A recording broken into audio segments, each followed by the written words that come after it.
የዓለም መሪዎች የስልጣን ሽኩቻ ወደ አደገኛ እና ያልተጠበቀ አቅጣጫ አምርቷል። የዶናልድ ትራምፕ አወዛጋቢ ምስል እና የቫቲካን ፍጥጫ ዓለምን ሲያነጋግር፣ በሌላ በኩል ደግሞ የዓለምን የደም ስር የሚቆርጥ አደገኛ የጦርነት እርምጃና የሰው ልጅ ዕድሜ ሊቀይር የሚችል አስደንጋጭ የሕክምና ቴክኖሎጂ ግኝት ይፋ ተደርጓል አለ።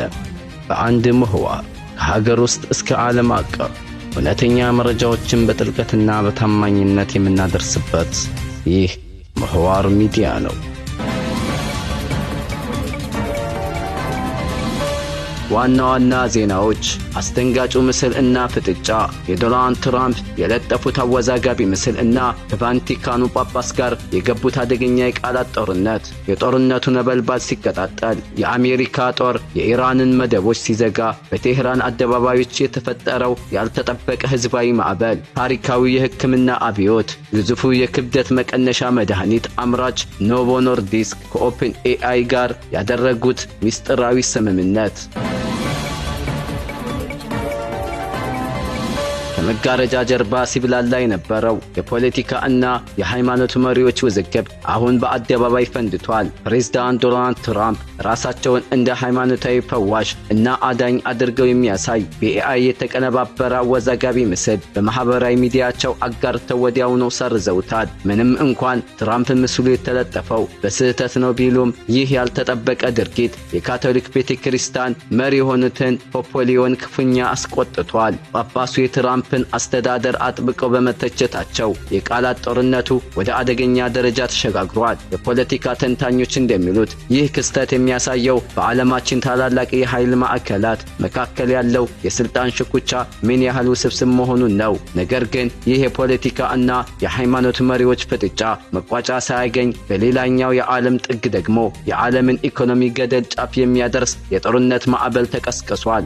የኢራኑ ህዝባዊ ማዕበል የዓለም የንግድና የነዳጅ መስመር ታሪካዊ ፈተና ውስጥ ወድቋል። የአሜሪካ የጦር መርከቦች የኢራንን የባህር መደቦች በይፋ መዝጋት መጀመራቸው ተረጋግጧል። ይህ እርምጃ የኢራንን ኢኮኖሚ ለማሽመድመድ ያለመ ቢሆንም በውስጥ የፖለቲካ መድረኩ ላይ ግን ፍጹም ያልተጠበቀና አስደንጋጭ ውጤት አምጥቷል። በሺዎች የሚቆጠሩ ኢራናውያን በቴህራን ጎዳናዎች ላይ በመውጣት የአሜሪካን እርምጃን በከፍተኛ ሁኔታ አውግዘዋል። ለመንግስታቸውም ጠንካራ ደጀንነታቸውን አሳይተዋል። ባለሙያዎች እንደሚያስረዱት ይህ የአሜሪካ ማዕቀብ የኢራንን ህዝብ ከመንግስት ከማራቅ ይልቅ ይበልጥ አንድ እንዲሆኑ እያደረጋቸው ነው። ሁኔታው በቀጣይ ወደ አጠቃላይ ቀጠናዊ ጦርነት እንዳያመራ ዓለም በከፍተኛ ስጋት ተውጧል። የጦርነትና የፖለቲካ ውጥረት ዓለምን እያንቀጠቀጠ ባለበት በዚህ እጅግ አስጨናቂ ሰዓት የሰው ልጅን የህይወት ታሪክ ከስር መሰረቱ የሚቀለብስ ሌላ አስደንጋጭ ሳይንሳዊ አብዮት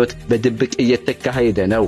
የኤአይ ሕክምና አብዮት የሰውን ልጅን ጤና ከስር መሰረቱ ሊቀይር የሚችል ታሪካዊ እና ምስጢራዊ ስምምነት ይፋ ተደርጓል። ታዋቂው የክብደት መቀነሻ መድኃኒት በማምረት በዓለም ገበያ አንደኛ የሆነው የዴንማርኩ ኖቮ ኖርዲስክ ኩባንያ ከግዙፉ የሰው ሰራሽ አስተዋይ ወይም ኦፕን ኤአይ ኩባንያ ጋር በይፋ ተጣምሯል። በዚህ ስምምነት ዋና ዓላማ እጅግ ዘመናዊ የሆነውን የኤአይ ቴክኖሎጂ በመጠቀም አዳዲስ መድኃኒቶችን የማምረት ሂደትን በሚያስገርም ፍጥነት ማፋጠን ነው።